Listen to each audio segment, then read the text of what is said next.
posted 06092016032347 PM MDT updated 06102016060658 AM MDT Kate Becker. The visible universe. I used to have this recurring dream walking through the house I grew up in. I would notice a door I'd never seen before, leading to a hidden room I'd never been in.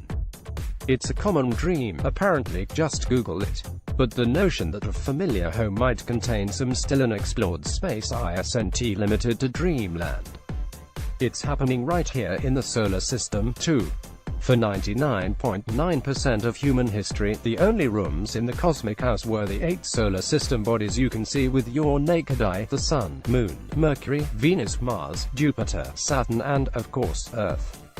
Then telescopes came along, and new doors started opening. Suddenly, there were moons around Jupiter and Saturn, and Uranus and its little lunar brood beyond them, too. Uranus, in turn, pointed the way to even more new territory because Uranus' real-life position on the sky didn't align with the orbit predicted by astronomers' equations. Astronomers inferred the presence of another unseen world. Neptune was discovered in 1846, the first planet to be mathematically predicted before it was observed. The celestial house wasn't complete, though. Neptune couldn't explain all the deviations in Uranus' orbit, astronomers thought, and Neptune itself swung away from the arc predicted by Newton's laws.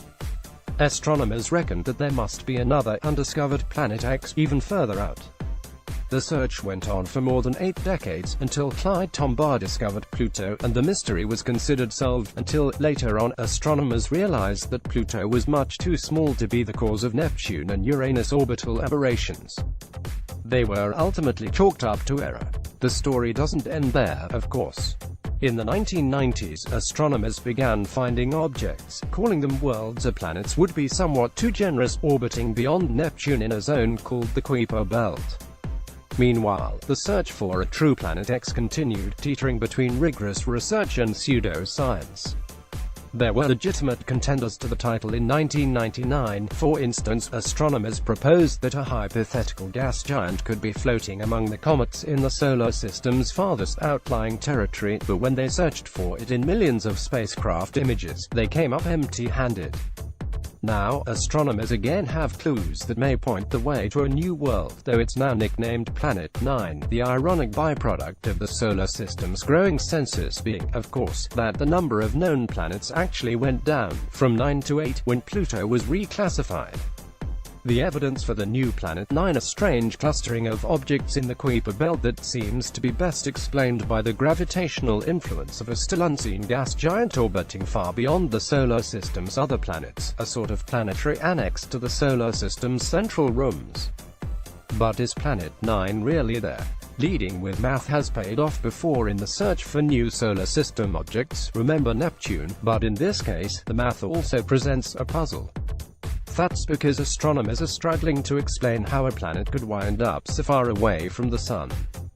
Did Planet 9 form way out there in the solar boondocks? Was it towed out by the gravity of a passing star? Did a weird game of planetary pinball fire it into the hinterland? Or did the Sun steal it away from some other solar system? Multiple teams of astronomers are using computer simulations to investigate these scenarios, but the real test will come when we get our first glimpse of the planet. If, that is, Planet 9 really exists.